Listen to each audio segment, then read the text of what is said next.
Representative Ross Wilburn, but today I should also add that I'm the great-great-grandson of Sergeant Gash. He's known by several names, which is not uncommon for people who were enslaved coming out of the Civil War. I've got a picture that you can pass around of, he also was known as Harrison Tilford Gash, with his wife, Anna Maria Dorsey. So she's my great-great-grandmother. So I'll just pass that around to you to take a look. I also served in the Iowa Army National Guard, and I served in Company C of the 682nd Engineers, which used to be in Davenport, but they no longer exist, or at least they're not at that location anymore. I got into my family history like a lot of folks my age. I'm 57. In the 1970s, there was a made-for-TV series called Roots, based on the novel by Alex Haley. And there's a scene in it, in fact, where Kuta Kinte is born, and his father holds him up out amongst the stars as a baby and says, "Behold, the only thing greater than yourself." And I have a son and a daughter, and when we watched together when they were junior high age, Roots, they turned and looked at me and said, "Did you do that to us?" I said, "Yes, I did." And so they got the biggest kick out of that. And I like to share that story because if you have children or nieces and nephews, I always encourage people to let them know to ask questions about your family, because you just never know what type of stories. And I started, that spurred the initial interest, but I started, it would have been in, just a little over 30 years ago. And at the time, I was a youth worker at a place called United Action for Youth in Iowa City, and one of my coworkers, Jose Escobar, he had pedigree charts back to relatives in Spain in the 15th century. And I was just like, oh my gosh, how do you do this? And so he taught me how to get going. So just over the years, it's like putting a puzzle together without all the pieces in front of you or even know where to look for the pieces. And there's just bits of information. You may think it's insignificant or something a relative may tell you, this doesn't really get me anywhere. Write it all down, or so that you remember, because years later it may lead to something. Which the way I became aware of Harrison, General Gash, two different ways. I had talked to my mother's uncle, my granduncle Tony, who looks amazingly like General Gash. He looks, the resemblance is striking. But so I interviewed him, and he was telling me about him and said, well, he mentioned that he was in the Civil War. So I had no idea, because I didn't really hear when I was in school about blacks serving in the Civil War. If I did, it was a very brief reference. But he mentioned that he remembered him and my great-great-grandmother. She mentioned that he was a good timer. And I didn't quite know it, and he laughed. I said, "Oh, because he likes to have a good time, or does he, a lot of alcohol? What was it?" And so, in reading through some information about him, it seems as if he just kind of a fun-loving guy, joked around, but whoever knows what else went on at that time. But when he was ending the story, he said, "I used to have his musket." He referred to it from the Civil War. I said, "No kid." He said, "Well, and I think I still got his sword." As soon as he said that, I flashed back to when I was like in first grade, and my cousins, we were in the basement, and we found this sword, and we're waving it. So I had his saber in my hand from the Civil War, and not knowing that. But it's those types of little stories that will help. And he also said, he thought that a distant cousin of his had written a book that had some information about him, and so as it turned out, I looked up this book.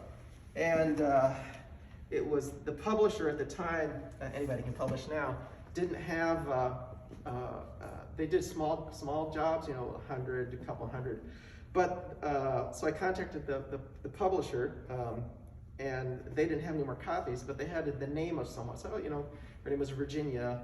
And I said, oh, and they gave me her contact information. So I wrote her, and it turns out is a distant cousin, the pianist, Eugene Gash, that he knew about. It was his sister, and she sent me a copy of the book. And so again, just these little puzzle pieces that come together. But she also, I said, you know, what can I pay you for the book? And she said, you know, nothing. And so she sent me that picture. That's how I got a hold of that picture.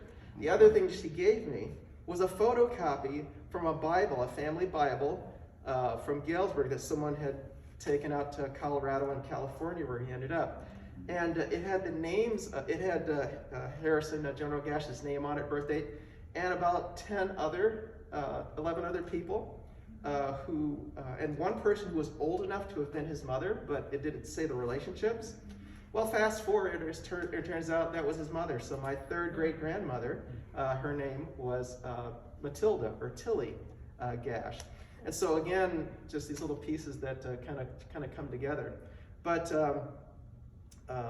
so long story short, this is kind of another end, but not the end of our journey. Just being able to see the flag, the banner of the 1st Iowa Regiment, and I knew that he was from his tombstone, that he was in the 60th Colored Troops, they referred to it back then. And I'd been to the monument out in Washington D.C. I think they changed it to black instead of color. No, I think it's black servicemen now. But and so I saw his name on the monument out there, and so. But it was just more recently that I found out that when from his pension file, which I had trouble getting a hold of, but at that point I had given my materials to the Ancestry Pro. They're the people that do Ancestry.com, or if you've seen that Finding Your Roots show on PBS. I contacted them, and so I contracted with them, and they helped me pull some of these pieces together, and they got the pension record, which they're usually not that long, but because black troops had to prove who they were and that they served to get their pension record, his record is over 326 pages long. And so they were just like, oh my gosh, there's so much here. And that is astounding. I mean, I can't remember what you told me, but like 100 pages, like really strange, but 300 pages is just incredible. Sorry to interrupt. No, but that was really kind of the last piece that I wanted to know, that there's all of this stuff, and in that, in his pension, it lists with 3 different sources, interviews that the feds did to find out of him, 2 of his brothers, his sister, people who served, the children of the family that enslaved his family in Palmyra, Missouri. His name was Jeremy Shropshire. So again, you stumble upon something, and it's just I'm starting to get all jacked up. So I'll stop right there to introduce Leo Landis from the museum here. Just thank you so much for the opportunity and to be able to view the flag. So if there's something you want to say to so masks are optional. I'll keep mine on most of the time, but if you have trouble hearing me, nobody else needs to tell me what your status is, but I'm double vaccinated and boosted, so again, things are still strange, but that's my status anyway. And it's such a pleasure to have you, Representative Wilburn, here, and all of you. Thanks for coming out today. What I said to Representative Wilburn is we're closed, or we're open Tuesdays through Thursdays, but when there's a descendant connected to a story, we will make special accommodations so that we can have a nice conversation without the general public interrupting us. So it's great to have you all here. Just background before we go into the gallery, beverages, I think we only got one. I said that's all good as long as it's covered, and we'll get to a washroom if anybody needs a washroom before we really get off. Normally this is all open, but through the legislature, we're replacing some leaking skylights, so we have to kind of take a strange way through the gallery. And then my last thing is, as we were planning for Iowa's 175th anniversary of statehood, when people ask me, I've been the curator for the State Museum since 2013, grew up in central Iowa, went to Iowa State, then worked at Living History Farm, so that was my first museum job. I've worked in Southeast Michigan, in Dearborn area, lived in Ann Arbor. I've worked in Indianapolis, but love our state's history, and know that there are so many compelling stories to share that either are overlooked or people don't know about. So as we were planning our Iowa 175 exhibit, will be 175 years of state this December 28th of this month.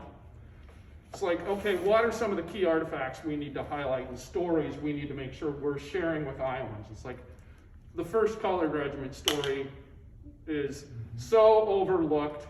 There's been some good scholarship on it now through our history journal called Annals of Iowa. There's an article called "Will They Fight? Ask the Enemy," and that was a quote from one of the white officers about the first Colored Regiment of Iowa, or U.S. Colored Troops, 60th, was, the prejudice and the racism at the time was like, blacks aren't going to be able to fight. They don't have the intelligence or the courage. And this white officer says, will they fight? Ask those Southerners in Arkansas. What happened to them when they encountered the first Colored Regiment who wasn't supposed to be engaged in a battle? So we've got some good articles, and I'll share those with Representative Wilburn if he wants to send them out to folks. But yeah, and I actually have that one. And the company that was detached near Helena, Arkansas, Harrison, General Gash, he was in that, and he was injured. He was one of the he wounded his musket. He was burned by powder flash. And so if you look closely at that picture, he doesn't have any eyebrows, but he had a disability. Because of that, his vision was impaired. So. Yeah, so yeah. We try to make sure when people come into the State Museum, not that we did a bad job in the past, because my predecessors have really tried to do a good job, but we're so committed to making sure when people come into the museum, they see themselves, we hope, in the stories we tell. And so that was why it was really important to me as the curator. And this is not lobbying, by the way. Most state museums have more than one curator. I'm the only one you have if you're an Iowan. And apologies for anything I miss, and thanks for your support as Iowans, because these are our stories, and it's just so great to be able to have you all here today. So thanks for coming in. Let's go do it. Yeah, we're going to cut